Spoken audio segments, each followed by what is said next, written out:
Quelle mère n'a jamais été admirative vis-à-vis de son fils, sachant que durant l'enfance, cette extase existait déjà du côté de la mère, car elle le voyait comme étant parfait. Pour elle, il sera toujours le meilleur et si elle en a plusieurs, ils seront les meilleurs. Malgré leurs défauts, son amour pour eux ne s'atténue jamais, bien au contraire, elle leur trouve des excuses. Et de cette manière évolue cette relation jusqu'à ce que le fils revienne vers sa maman. Dans la fourchette de 40 à 50 ans, selon Dr Alain Braconnier, psychiatre et psychanalyste, toute distance et conflit qui existait entre les deux s'atténue. J'ai 54 ans et il m'est impossible d'attendre plus de 2 jours pour appeler ma mère, peu importe l'heure, je le fais même en pleine nuit. En réalité, s'il y a quelqu'un que je ne veux surtout pas décevoir, c'est bien elle, dit Patrick Sébastien Hausseur-Massenet à propos de sa mère qui est à présent décédée.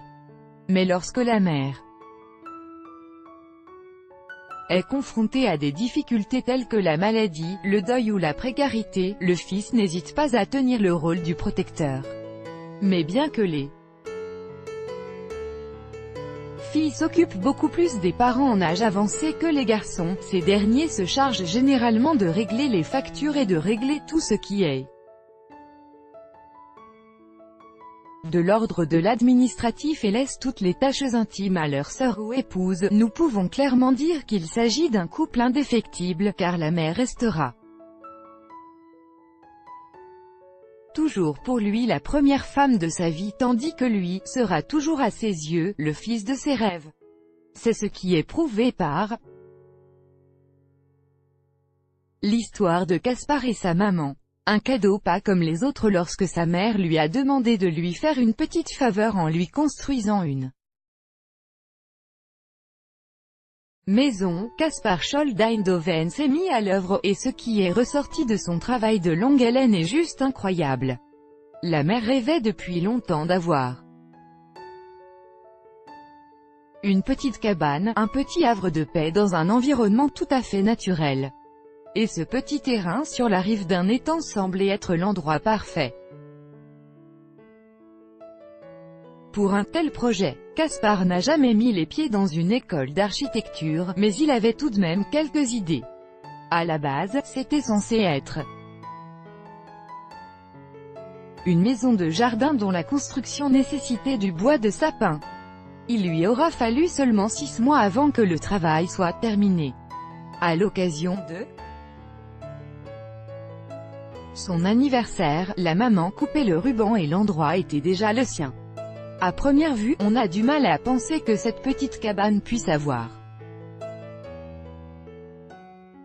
quoi que ce soit de spécial jusqu'à ce que la maison se divise en deux et que chaque extrémité glisse dans un sens différent. On croirait voir 2 maisons imbriquées l'une dans l'autre. Une fois que les 2 extensions se déplacent vers l'extérieur, l'intérieur devient plus spacieux. Mais la transformation n'est toujours pas complète, ce n'est qu'en voyant comment les 2 cadres principaux peuvent être écartés que vous réalisez à quel point le milieu de la maison peut se changer en véranda ou en jardin d'hiver. Il y a même un petit four à bois. Pour le vent et les intempéries, il suffit de repousser les parois de verre et le tour est joué. La vue de l'intérieur est à couper le souffle.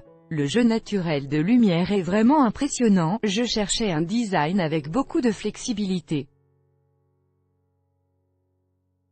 explique Caspar. Quand c'est possible, avec un design qui a la flexibilité des vêtements, vous devriez être capable de changer les couches de la maison presque aussi facilement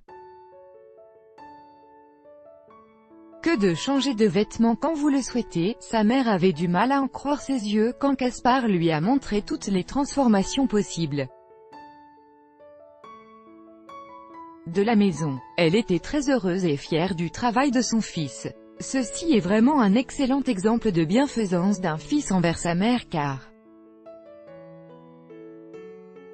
Bien qu'elle lui ait elle-même demandé de lui construire une petite maison, ses efforts ont de loin dépassé ses espérances, ce qui révèle à quel point l'amour qu'il lui témoigne est grand.